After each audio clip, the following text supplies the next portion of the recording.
The risky business of flipping real estate is back, and it has some hopeful house renovators putting their family finances on the line. Tonight, you're going to meet women taking big risks. What does it take to turn a total wreck into a money-making dream home? Here's ABC's Rebecca Jarvis for our series, Realty Check. For the last few months, Cam and I have been redoing a house together that we're going to flip, and I have to say, it has been going great. Take it from Modern Family. Trying to flip houses for a profit is not for the faint of wallet. It's from Carrara, Italy. Oh. It's where Michelangelo got the marble to make the David. Oh, now we know why the David couldn't afford any clothes. And it turns out life does imitate art. This is the only bathroom? It is the only bathroom. It's Monday morning, and we're in Charlotte, North Carolina, following a pair of real house flippers. Do you know anything on the electrical or the plumbing? I don't think it's been updated. Two women who've been in real estate for decades, looking for their next big score. But this property looks like a homebuyer's nightmare. 1,100 square feet of hidden horrors. I saw from the exterior the windows would probably have to be replaced. There's definitely a good bit of wood rot. Wood rot, warped floors, a dated bathroom, and a special surprise in the master closet. Oh, okay. Fireplace? Yeah. I don't think this is just kind of putting paint on it and fixing it up. This is a major redo. With the housing market improving since the crash of 2008, home flippers like Kim Williams and Maria Powell are taking advantage of the turnaround. Taking the ugly house and making it pretty. All right, so what do you think of this one? Well, it's a lot of work. There are some red flags with this one. But it still could be a great property to flip. Flips in North Carolina are up 35% in the last year, with flippers averaging $37,000 gross profit per property. Kim and Maria say this $175,000 property, with the right renovations and additions, could sell for as much as $500,000. The whole wall's falling down. But there are no guarantees. You're looking at 35 to maybe 40,000? TV shows about flipping are everywhere, from Flipping Vegas to Rehab Addicts. They make it seem like it's an investor's playground, if you know what you're doing. Across town, Lisa, a stay-at-home mom, and her friend Armella and Armella's sister Alita are first-time flippers trying to get into the game. A lot of people would say you should never get into business with friends or family. We did both.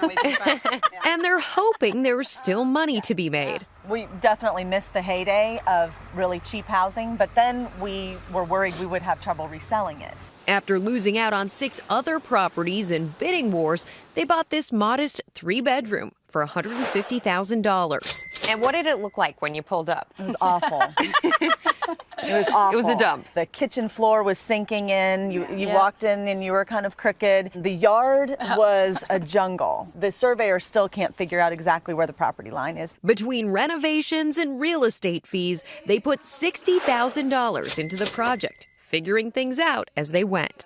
This one might be That looks like a standard, but it's 13 1/4 by. look how we sound like we know what we're talking about. What did the husbands and the kids say when you told them we're flipping? Oh, he was a little nervous, and then when we had to take out the mortgage, he was a little bit more nervous. And then when we had to put in money, he was even more nervous. Because it's never a sure thing. That's where the first rule of real estate comes in. Location, location, location. Some of these properties are vacant, and you'd really rather be safe than sorry. And not every market is as flip-friendly as Charlotte. We got to figure out whether we want to tear it down or whether we want to rehab it. Mark Bloom is a tough-talking, gun-carrying wholesale real estate broker who's flipped 50 properties across the country. His latest acquisition in Dallas is a 1930s bungalow, and it's become quite a challenge. It's just not worth the effort. I'm telling you, it's not worth the effort. And this yard sucks. Baby, it sucks. He knows it takes a tough skin and a tough dose of reality to be successful in the flipping game. This can't be a first project, a second project, not a 5th project.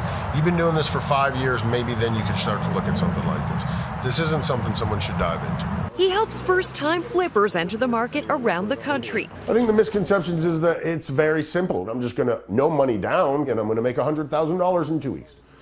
I think people oversimplify it, and they don't take enough time educating themselves. Back in Charlotte, Kim and Maria realize making a profit can be tough. To make this work as a living, you've got to be working about 4, 5, 6 at least to make 4, it work. 5 to 6 to make Flips this work within a year. Look, Maria, this is already under contract. With 12 flips under their belt, Kim and Maria are scouting this up-and-coming neighborhood for homes to add to their portfolio. How you guys doing? They already have one home going up on this block. The people that owned it and lived in it for 40 years were actually here to watch it go down. 313 McDonald will be no more. This used to be a 1,200 square foot home, but for $240,000, Kim and Maria tore it down and are completely rebuilding a 3,800 square foot house that they recently put on the market for $950,000. I think the toughest thing right now is finding the deals. 2 years ago, able to find this type of property over and over and over again. See how we have the border up here? They aim for an average return of 25 to 30% on each rehabbed property. It's not easy. Most people lose money on flips. I know a lot of people feel that they can do a lot of the work themselves, and then when it becomes complicated, then they have to hire other people, and they haven't factored that cost in. We need the lighting for sure. We need the butcher block. And they bargain hunt for everything because every dollar saved is another dollar in their pocket. But I'd buy a turd if it were half off. Mark Bloom warns, though, that when rehabbing, the key is to fix it up, not glam it out. Not every house needs to be rehabbed to the level that my wife might want to live in. It needs to be rehabbed to the level of the neighborhood so that we'll sell like any other comp in the neighborhood. Armella, Lisa, and Alita's first-time flip was finally finished after tearing down a wall, removing the chimney, gutting the kitchen, and surviving a snake encounter. There was a snake twice. 2 different ones. This past November, they listed the property for $275,000. What did you really think of this one? I think personally for me, we want something that we can grow into. I think it's priced well. But even after a successful open house, they still don't have any offers. And that leads the women to seriously assess their finances and how long they can keep the house on the market. Yeah, I think we're okay to hold till January. It's just every time we have to always make a mortgage payment. January came and went.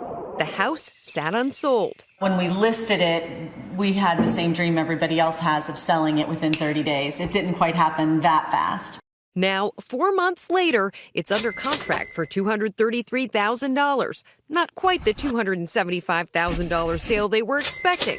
They'll be splitting the $25,000 profit 3 ways. We didn't want to lose money on the deal. We definitely wanted to see if we could work together without killing each other, and we wanted to learn a lot along the way. The fact that we did make money is sort of icing on the cake. I would think that we are likely to do it again. For Nightline, I'm Rebecca Jarvis in Charlotte, North Carolina.